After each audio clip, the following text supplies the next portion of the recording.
something else that I have to do because I made a promise to my daughter. Brahm's husband David was the police chief of Tacoma, and because of his status, the Judsons say it was difficult for his daughter to get help. So on this day, the day Crystal lost her life, the Judsons and those who love her are using this tragedy to help others. We say, don't dwell on the negative, but try and bring a positive for it. And I'm carrying one of Crystal's ice skates. Plans are in the works to build an ice skating rink in Gig Harbor. Crystal was an award-winning skater.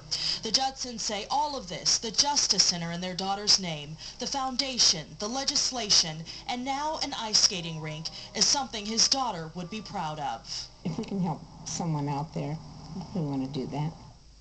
And an update tonight on the Brahm children. We're told they're ages 10 and 13 years old, and they're thriving. Reporting in Gig Harbor, Tanya Mosley, King 5 News. Former